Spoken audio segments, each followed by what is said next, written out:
And good morning, everyone. Welcome to Caff-AI Chats. Oh, hold on, I'm not sure what happened there. Still hear the music? Let me see. Hold on. Got a little bit of. Okay.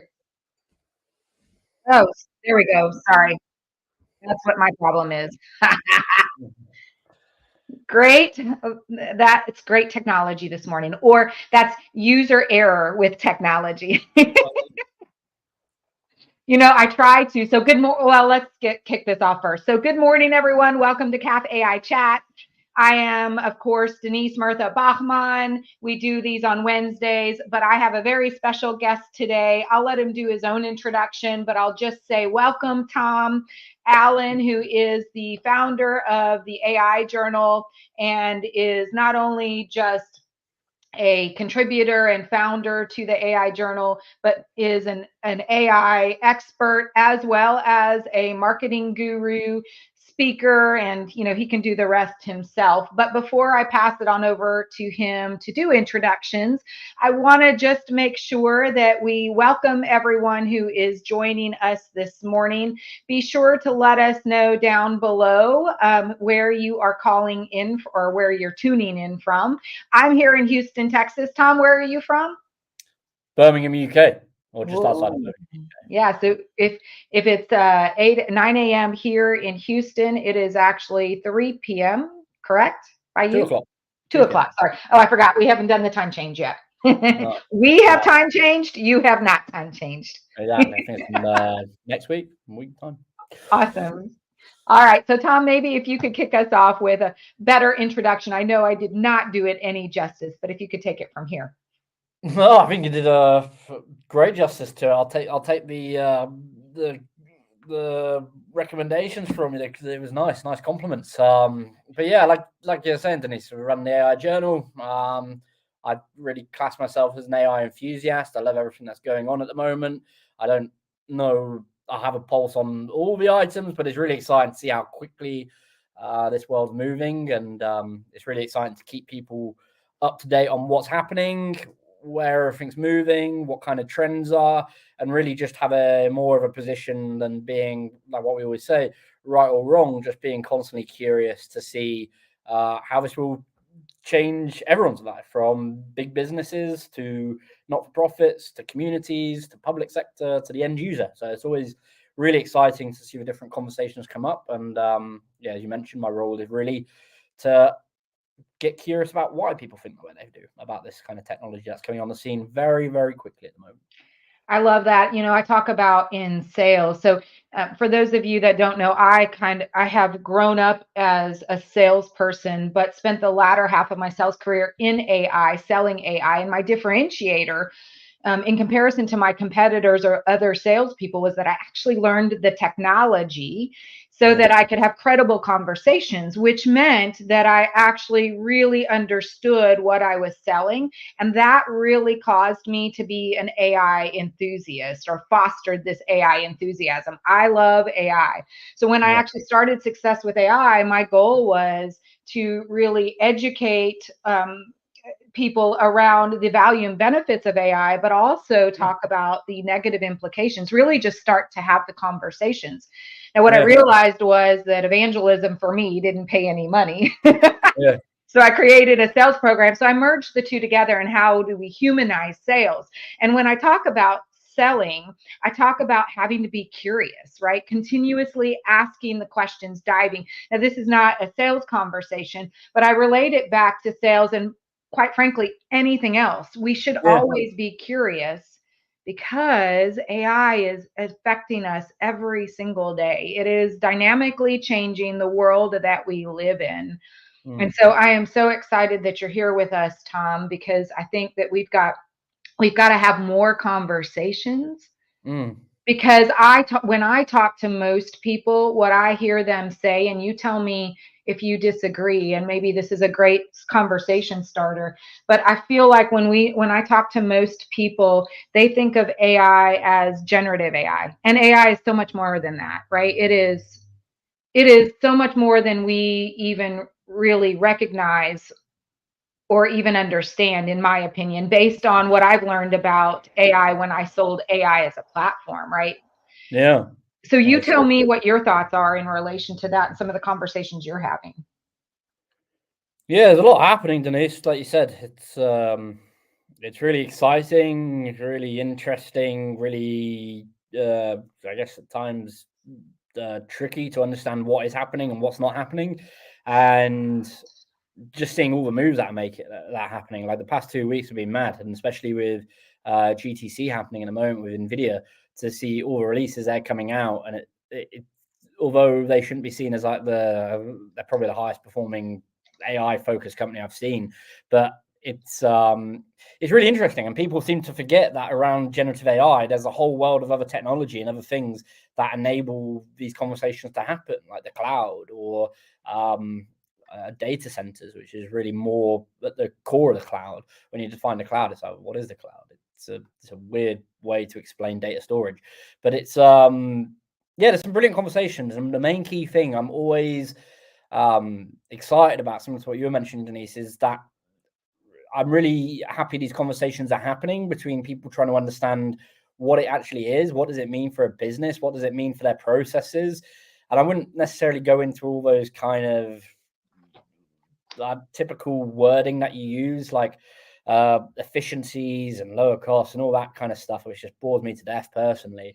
But really looking at it from what does it actually mean for the way you interact with things in your home, the way you interact with things on the street, the way you have conversations with your friends. And 15 years ago, then I was still a kid at that point, but to understand like how you're chatting and communicating. I see my nephews and nieces, and hear of my other friends' nephews and nieces, or family, or friends of family, or whatever, and it's just completely changed. Like the way they have the access and the power that is now in their hands at such a young age is incredible. And you think if they're growing up, I mean, the next technology that and I think I mentioned this with Steve, is with Steve Suarez, is quantum computing.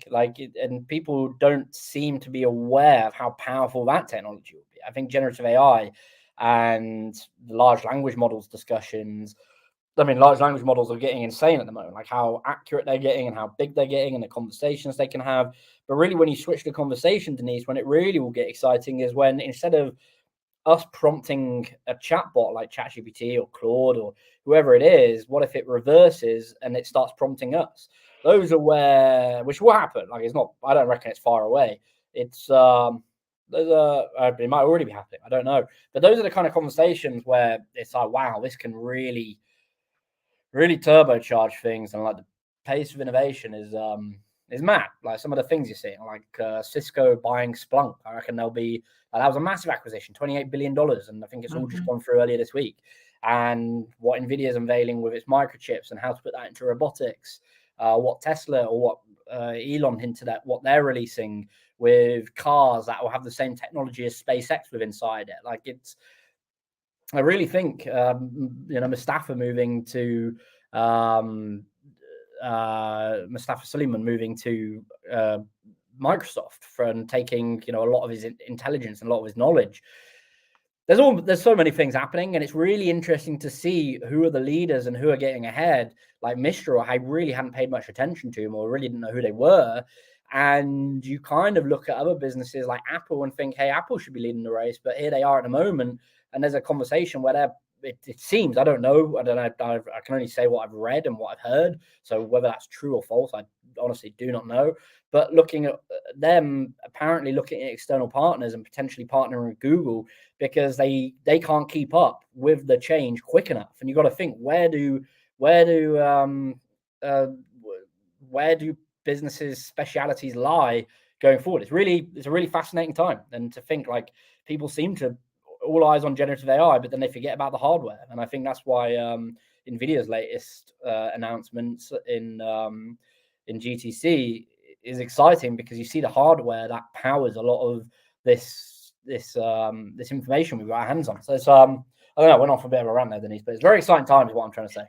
It is. Well, maybe we can segue into then, or maybe expand the conversation as it relates to hardware, because when we I mean, most of us, and I say most of us, I'm generalizing. I know a little bit more only because of how much I really entrench myself in the AI space. But when I say most of us, I'm talking about the population at large. For the Yeah. most part, don't really understand the computing needs on the back end to support Mm. ChatGPT, Apple's new large language model that they're looking at releasing, right? Yeah. Meta's back end. No one really understands the needs or what is absolutely necessary in order to power those. So maybe we can talk a little bit more around that, because Nvidia is obviously launching GPUs or their newest version of GPUs, right, to support some of this power needed in order, and back end in order to support these large language models. Yeah, exactly. Well, it's yeah, the computing power it takes. I think a lot of people miss these conversations about what it actually takes and what's actually going to be needed. And I think, I don't know, personally, I just get very bored of the conversations that happen around job losses and things, because I just do not see it being true, and I do not see. I just don't see how it can be true. Like, there's so many opportunities, and there's so many new businesses and so many new opportunities. Like, the time to market for a business today is incredible. Like, imagine if you did it 50 years ago, 30 years ago, 20 years ago.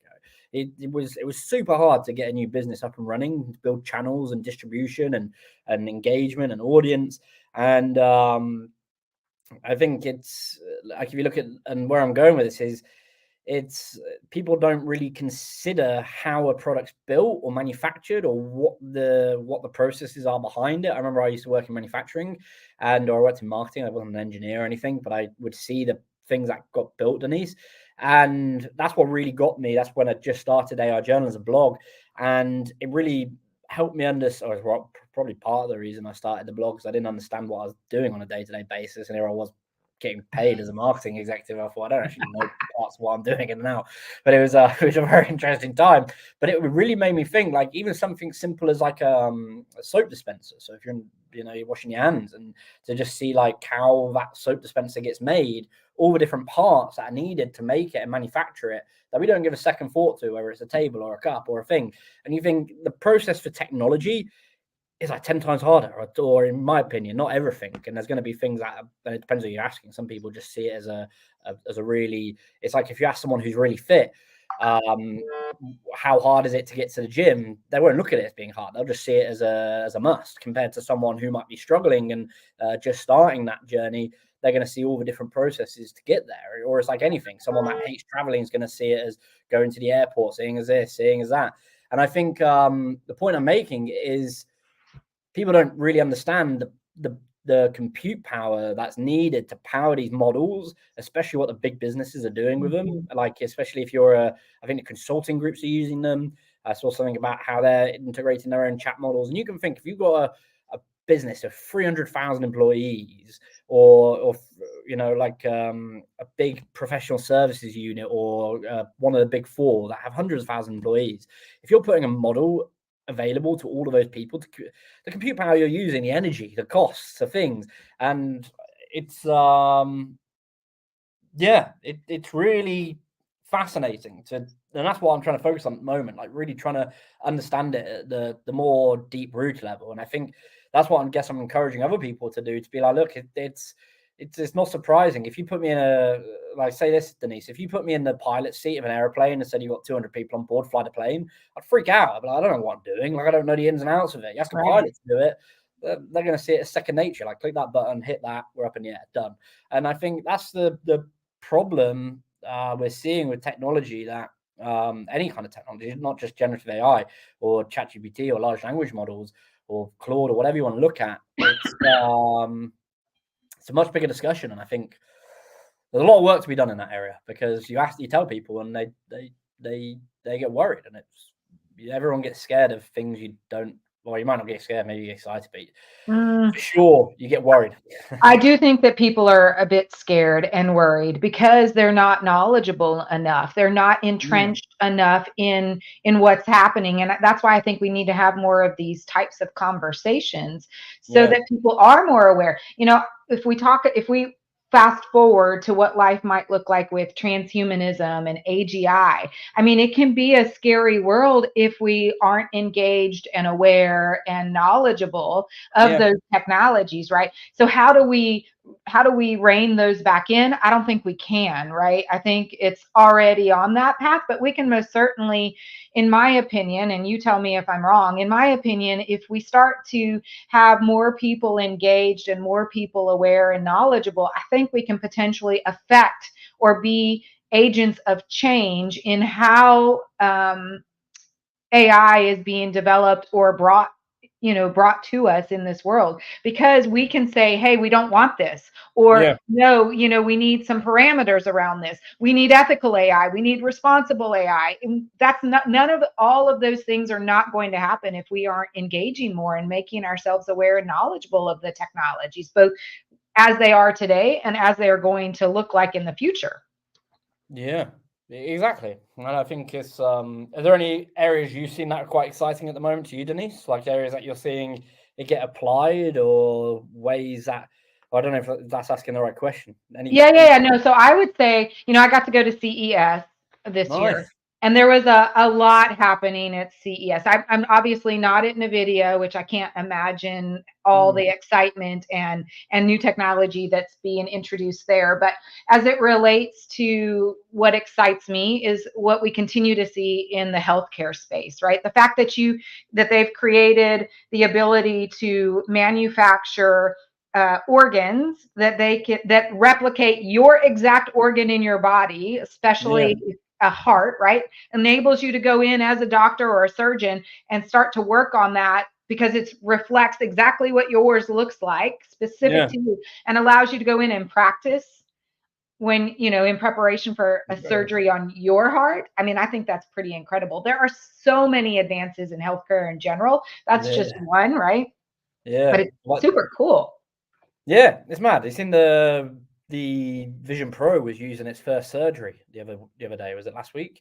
And that's mad that Apple have somehow found themselves in a operating theatre to assist the surgeon. Like I literally only saw it as a headline, so I don't know the ins and outs of the story.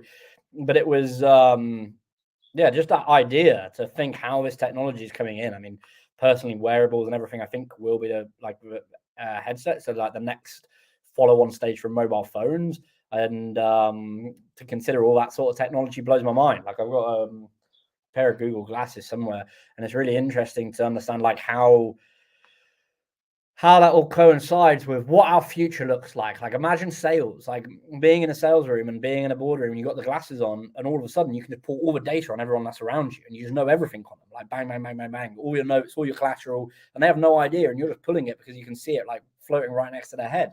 And I think people are missing these kind of opportunities, and if you've got smarter people, you're going to get smarter businesses, you're going to get smarter ways of thinking, and Yep. you're going to get more. Like I honestly think, and I got called a bit loopy for it, but I was like, the next big industry that's going to be created, it's clear to me, is going to be the space industry. Like the amount of commercialization that's happening for space at the moment, whether we go up and, I don't know, inhabit a planet or whatever we do up there, there is a lot of money being thrown at that area. And I think it's just so exciting to think what does this actually mean for people that might not be that interested in technology. I speak to a few people and they're like, I literally don't care what happens with that kind of stuff. I just want a faster phone. And it's like, you're like a perfect person. Like you literally just, they're embedded in something that it just doesn't really bother them. So it's interesting to see the different perceptions. It is. You're not kidding. And when we talk about space, there's a guy that I'm connected with, Francois, and he talks about space. And I actually just commented on his post this morning that space to me, I get we've had men on the moon. Yeah. We've spent billions of dollars on technology for space. We have satellites that continuously orbit. I know that space is there and we've been in that realm for quite some time, but to Mm, think that what space could look like because we now have more and more technology, I mean, just it kind of seems crazy, like that's the future, but the reality is that there is no more future. We are living our future right now, right? I mean, I feel absolutely. like I feel like everything is at the tip of our fingers. You can touch Exactly. almost anything. And if it's already been thought of, it's already being developed behind the scenes. We just haven't seen Yeah, it yet. exactly. Like that's such a good point, Denise. You think I wonder all the things that are getting developed that you just haven't heard about. Like we're developing things at the AI Journal, and I honestly reckon it will be a bit of a game changer for. And you think about where other places are developing things. There's so many moves happening you just do not expect or do not see. That I'd read something. I think it was on Fortune the other day, yesterday, and it was basically saying like they analyzed like I think it was 2,000 startups or something, some massive number of like different startups, and I think it's even bigger than that. It might be 20,000, but it's basically analyzing all the numbers of startups and companies and what the high growth ones have, and it basically shows you them from incubator stage all the way to high growth, and it includes things like Airbnb and all these other ones that are in the list, Mhm. and basically shows that they reckon at the moment, because of where we are with the economy and obviously prices hiking, like here in the UK, there's a big problem about how expensive things are becoming, especially with energy and food and all these different problems. While at the same time, we've got some of the biggest, most successful companies in the world reaping billions. And I don't know, my conversation isn't for or against, it's just observing what it is. Right. And I think it's, and it, where I was going with that is very interesting because they were explaining how it's looks like we're on the next innovation boom, like something we're getting very, very close to some sort of, I don't know, like next stage of innovation where you're just going to see a wave of businesses that are adopting this just really get ahead. And it's going to be, I don't know what the cycle was, but people were saying like how often the indexes like the S&P and the Mhm. NASDAQ and whatever else ones, like the ones across the world in different countries, but especially the S&P and the NASDAQ, and how many companies are still on those traded today from 50 years ago. It's not many, like out of the Fortune 500 that stay on those lists.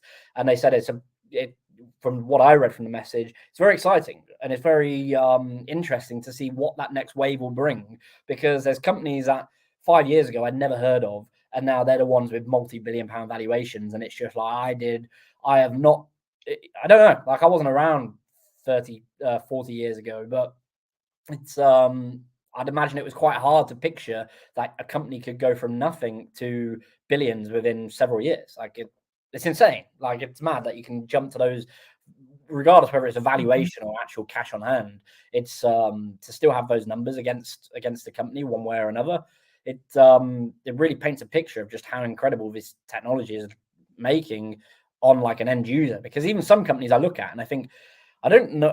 It's hard to understand what some of them do, Denise. Like it really is, because you It think, is. where is your actual customer? And what do you actually do? And you say all these fancy words, and you're using AI, and you're using this, but show me the use case. And I think the next 2-3 years, we're going to see a lot of case studies. This is exactly what we're doing, and I think that's what's going to set them apart, which is really exciting to see. Well, there's a lot to unpack there. There are a million different directions we could go with that. Yeah, With that, sorry, but I just spoiled it. no, that's okay. That's okay. But maybe the way to maybe we can talk about what I think. So if I were to think about reflect on what you just said, there are what I find super frustrating is you have these organizations who want to adopt AI, but Mm. instead of actually creating a use case that is actually usable or that Yeah, really adds to the bottom line, they're just adopting AI so they can say that they are using AI. yeah, And that is not going to be what enables an organization to continue to grow. It is mm. going to be adopting AI for specific use cases that add to the bottom line. And I know you hate to use the term creating efficiencies or a Mm. phrase creating efficiencies, but if you think about when you adopt AI, you should be using it for two reasons. One is you should be using it so it can give you the efficiencies that I know you hate using so that you can pivot and actually work on focus on higher value activities, start to innovate, utilize your creativity. And then the other thing is it's going to actually be leveraged to create new products and service offerings.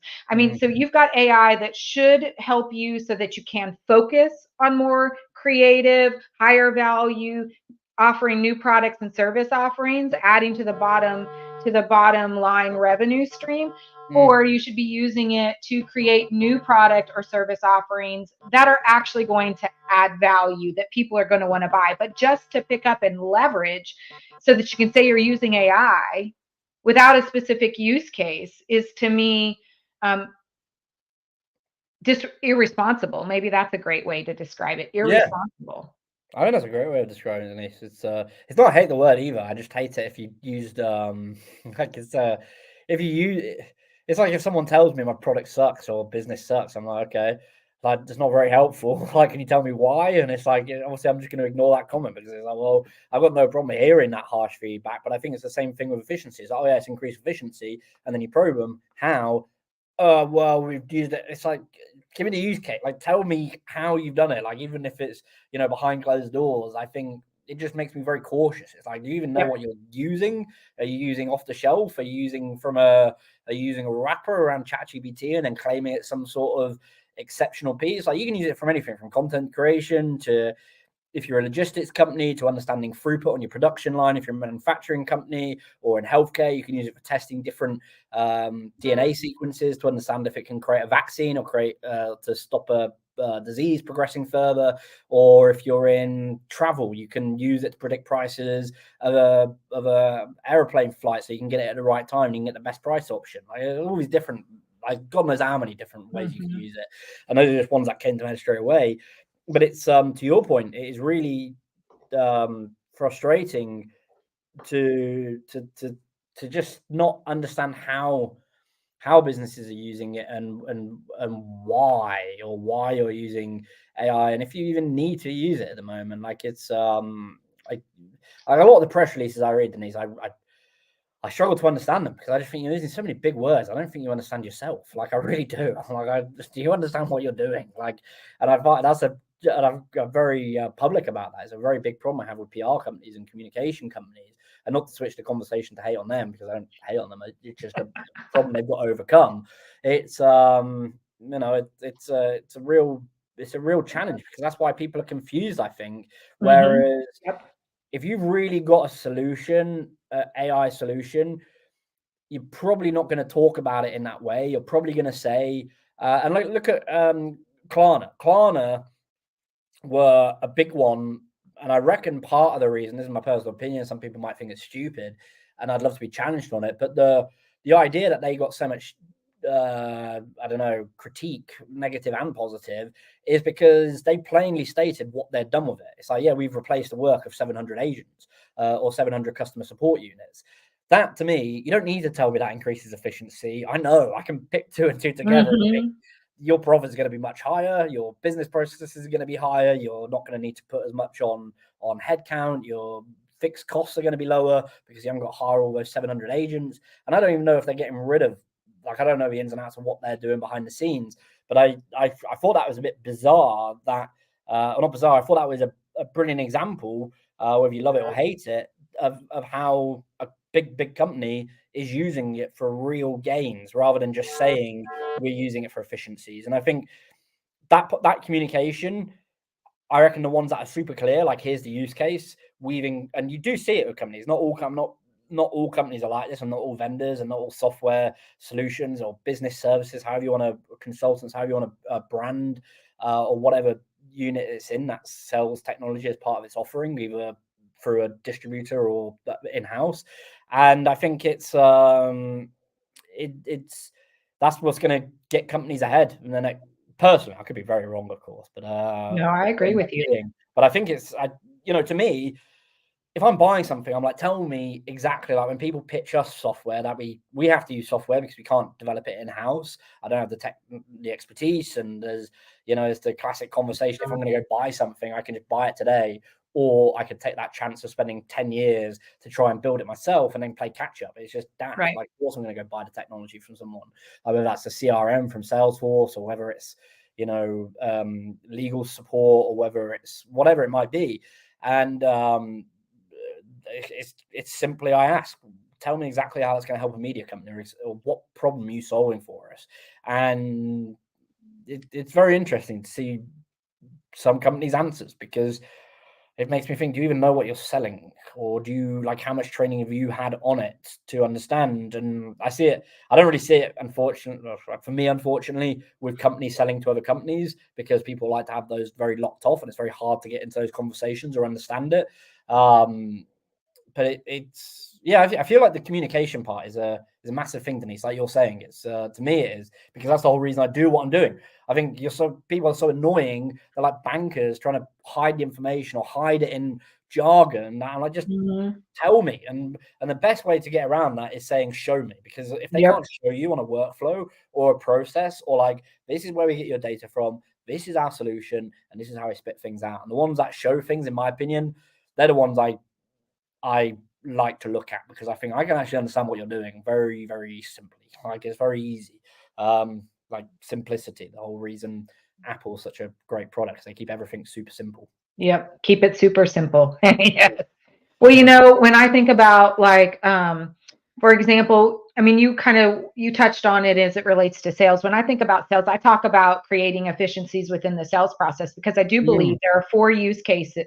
Well, there are 4 areas, and there are probably multiple use cases, but I think there are 4 areas in which you should leverage AI. So okay, so let's define or qualify. AI also includes, because that's the umbrella, it includes automation, right? So there are automation solutions out there that you can leverage. But I mean, because you could purchase for every part of the sales process, you could figure out a AI or automation solution that you could leverage. But quite honestly, that just creates noise and confusion for the sales reps, which there in turn creates noise and confusion for the buyers, right? So when I talk about it, I say, okay, you need it for lead nurturing, client nurturing, forecasting, and for customer insights. And I can give you use cases in each of those. Those are the types of, narrowing it down to exactly what is going to move the needle with other organizations, with individuals. That's where you've got to really hone in and focus, instead of creating all this, as you call it, noise.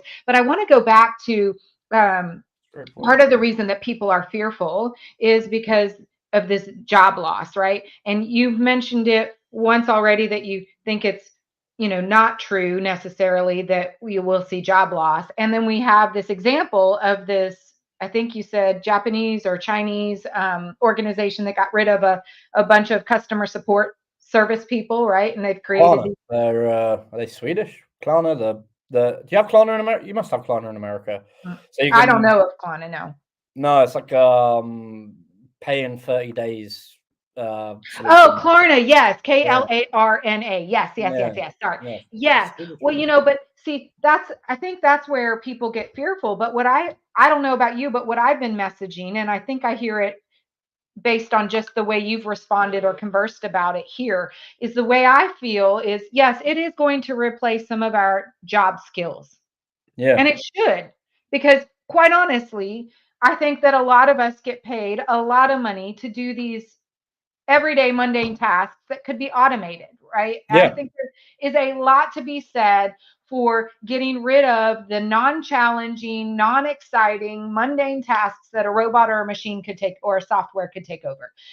So yes, it is going to replace some of our job skills, but that gives us an opportunity as individuals and as companies to help each other upskill, so that we can focus on more challenging, more exciting activities that are actually going to move the needle within an organization. Wouldn't you agree? Yeah, 100%. It's a really interesting point you're making, Denise. Like how to get the right people doing the right. It's a hard point though, because it's not like a one set answer, and I feel like people want to have an answer to something that and how to get the education right, or what you need to do. And I think that's where you're going with this, is like what the skill sets are. I still don't think people know. Like, we're putting a white paper together at the moment, like the role of a chief AI officer. And it's really interesting to see, like, we're running polls and running things, and certain people think it's just not needed. And like they say, again, it's confusing. They're like, why do I need another job title? Like, just leave it as chief the CTO, like a CTO can incorporate all those things. And other people are very bullish on it. I mean, like, I think it's like 68% are planning to hire a CAIO in the next 12 months. I think I've got that right from the data we've got. And it's, it's really interesting just to see how people are perceiving it, what they want to do with AI in their organization, what does it mean, and what's the kind of real benefit. But past that, like what's the real value to like the end user and to like the end actual person using it on day-to-day workflow? Like if you use a business like ServiceNow or like ticketing solutions, or if you use a business like Splunk, or use like a mobile reception like EE or something, you know what they do. And I feel there's a big education piece there on what you can actually sell and how to sell it and how to package it. And I think that's going to probably be the biggest challenge people come across, because they don't maybe fully know themselves. And I also get really annoyed that people want to, or that these big groups like Gartner and Forrester and IDC, they're just so focused on predicting the future instead of saying what's actually happening right now. And I think that's where someone like CB Insights is brilliant, because they look at things, what is happening right now. Mm-hmm. And I'm not saying the others don't do that, but they definitely seem more obsessed with the future, which I think is a losing game, because everything's just moving so quick and a lot of their predictions are always wrong. And I think that doesn't really, I don't know if I'm going down the right line of conversation, but it's something in my head I want to think about, because it's thinking, like, to your point, how does that help people make a decision on how they should be using it, and does it actually confuse them, and it makes them think, I need to rush to do this, I need to rush to do that because so and so said it's going to be this, when reality it's probably not that. Like, we don't really use AI now. We use AI in our business for content creation and for image generation and very low things, and we use dynamics, and it will definitely get used in there to like recommend things, and obviously ChatGPT is included through Copilot. But I think there's really, I struggle to find the actual conversations where people are showing how you can use it in and out of your business. Whereas there's other technologies, there's God knows how many free courses on YouTube to use it. I'm not finding too much on AI at the moment. Well, so that begs the question then, when when we're thinking about AI, how do we sift through that noise, right? How do we make sense of some of this confusion so that it is not so confusing to us? What would you recommend right now? How do we manage through all of this? Well, that's a good question. So, I don't know if I'm the best person. I'll give you my answer, or maybe I'd be curious to see what other people think and what you think, Denise. But I mean, it really starts for me. Well, what I suggest to people is, like, look, you don't need to get concerned with the ins and outs, and really focus on, like anything. People are very selfish, I guess. And I don't know if I'm saying this right, but I'm trying to process in my head. Like, what do you want it to do for you, and what do you want? And I think that's where companies like Salesforce are brilliant at selling that product, because they really put a lot of focus on, like, what do you want it to do? What do you want our platform to do for you? What do you want the outcome to be? Exactly. What do you want the outcome Yes. to be? And like, if you go to like a Tony Robbins seminar, which I'm really fond of, they're like, what's your outcome? Like, what do you actually want to achieve? And I always talk about it in businesses. The businesses that are always focused on that, or maybe think like their customer, they do a lot better. Like, how many times, and I might be going slightly off course, and I'll give a recommendation. How many times, Denise, have you got a cold email and you think, well, I would never subscribe to that business or never take interest? And I think, if I'm wording this correctly, how about I get your email and I copy it word for word and send it to your CEO and see what he thinks to it? Because he's probably going to think this is a load of rubbish. Like, what are they sending me? And I think that same issue, like, I guess where I'm going is, don't do things just because you think it's the right thing to do. And I don't think, everything's very affordable. I think people need to just go and do their own research, Denise. Like, I really do. And people don't seem to want to do it. It's like, you look at successful people, a very successful trend. That's why I asked you about books before we jumped on here. Seem to read books because they know they can go learn the traits from other successful people. Or like, you might read fiction to expand your creativity or to blow your mind. And the amount of people I meet that just don't want to go do that. And I'm like, why don't you go read up on it? And they're like, I just want to be told about it. It's like, explaining a technology this bloody hard in 30 minutes for a FaceTime call or whatever. It's impossible. Like it's such a big topic. You need to be reading it an hour every single day and schedule that time.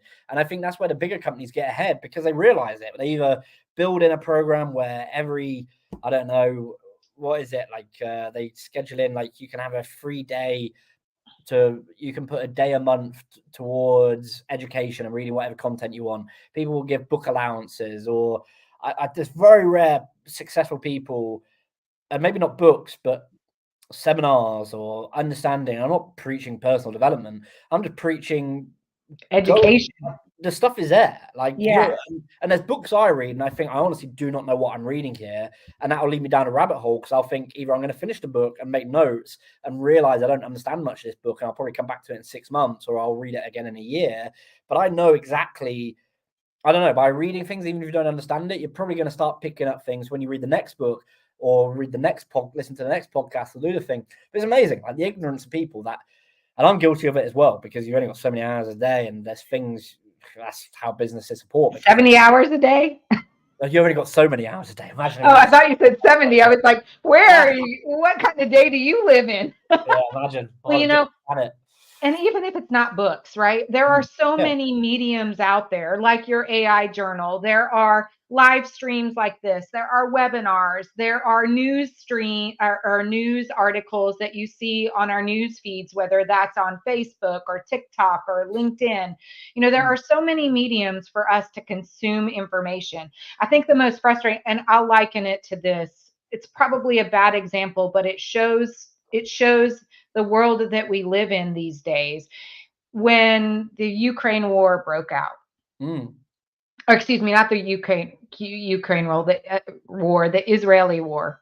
When that war broke out, all of these messages that I saw on Facebook, or these posts that I saw on Facebook, which was, this is the history behind Jerusalem, right? And it was, I don't even remember that whole, but to me, that was super interesting that people were just copying and pasting that. And it was already forming an opinion as to what side they were on in that war, based on all these things that they copied and pasted. So instead of actually understanding what was truly going on and really researching, they were already forming opinions and copying and pasting someone else's post, rather than making the opinion based on their own knowledge. Right? They didn't take the time. And I think that that's part of the problem that we see in this world today, even as it relates to AI. We have all this information, but instead of actually doing our homework, we're listening to bits and pieces of it without doing any homework. And so we consume or take on someone else's opinion, someone else's perspective, someone else's viewpoint, because we haven't done the work ourselves. But that is because we don't want to take the time. But the reality is, there's so many different ways for us to consume new data. If we just pick the way that functions best for us and dive into it, spend even 30 minutes a day. It doesn't have to be 30 minutes at one time, 5 minutes here, 10 minutes there, 6 minutes there. It doesn't really matter, but spend some time in these different mediums trying to consume more data so that you truly learn and make yourself aware of what's transpiring out there in this world today. It's so true. People don't want to, I think that's the biggest problem we've got, Denise. I really do.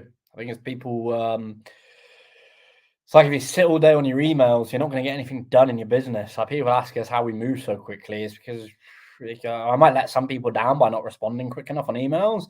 But I just think I wouldn't be having this conversation with you via email if I didn't work so bloody hard around the other aspects of the business.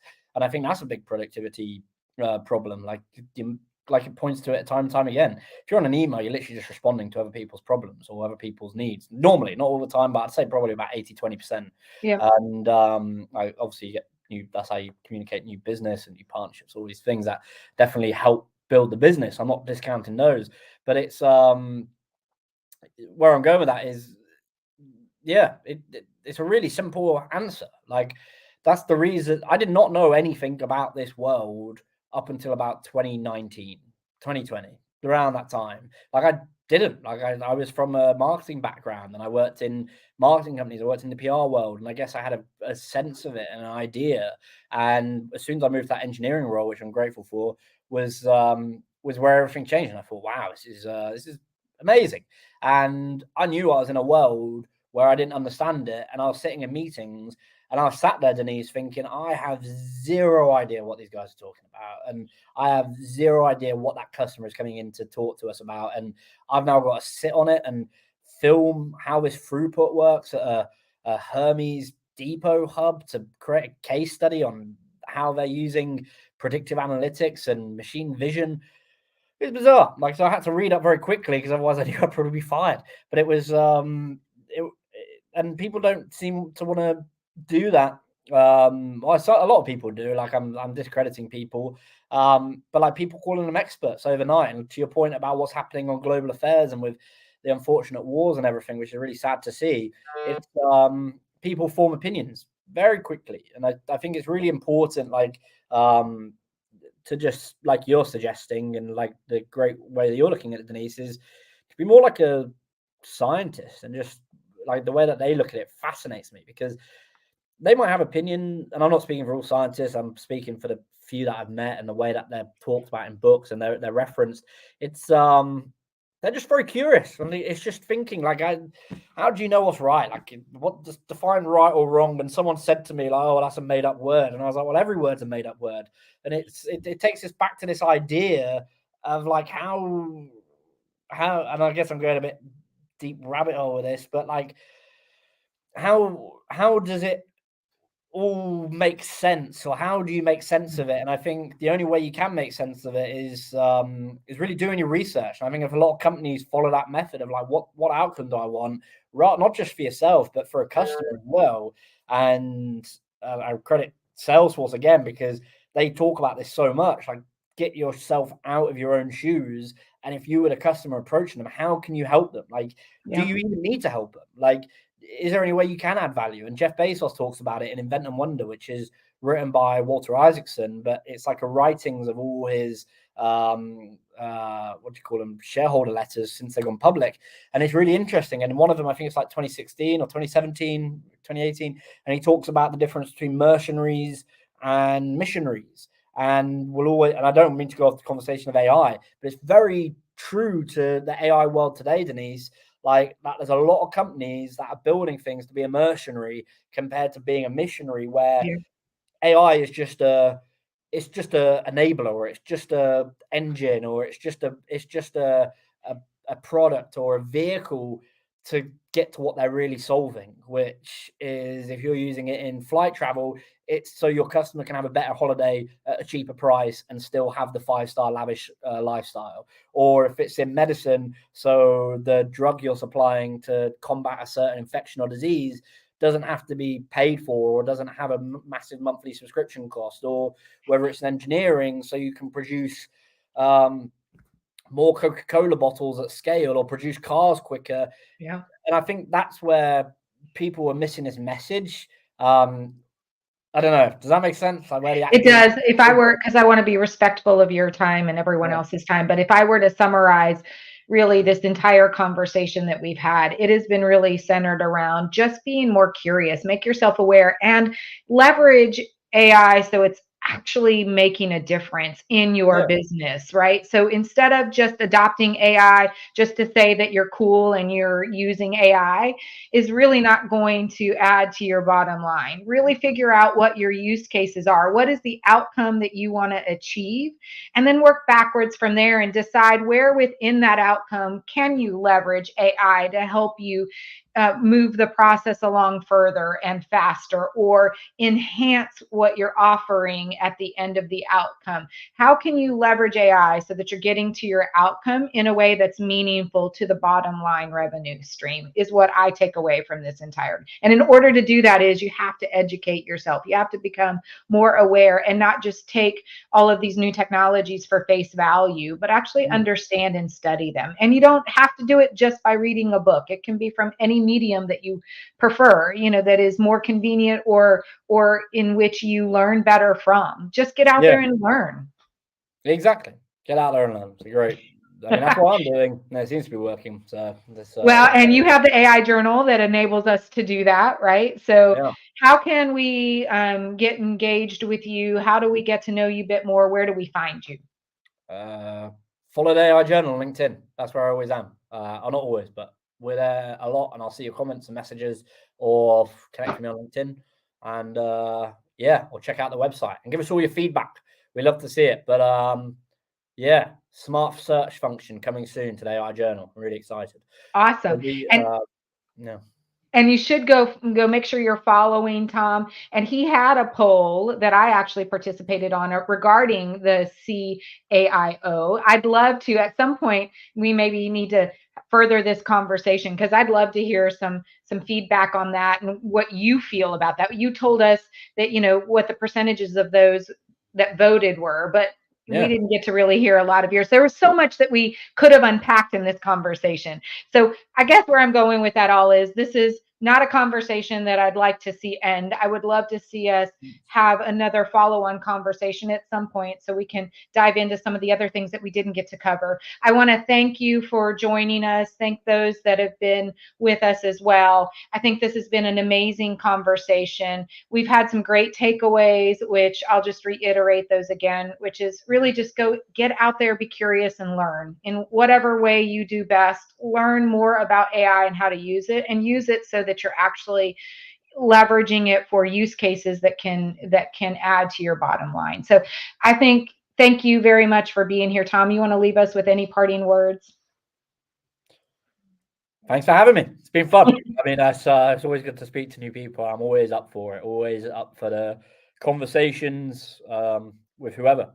And like you said, keep staying curious and wondering. Question. Yeah. Awesome. Thank you very much. Awesome. Thank you, everyone. See you again next week at Caff-AI Chats. And I appreciate everyone being here. I have an opportunity to be on the Cold Calling podcast at noon Central Time, so you can join us there, where we're talking about sales. This morning was AI, and today will be about sales. So thank you, everyone. Love it. Thank you. Hold on, I'll end the stream now for those that are still hanging on.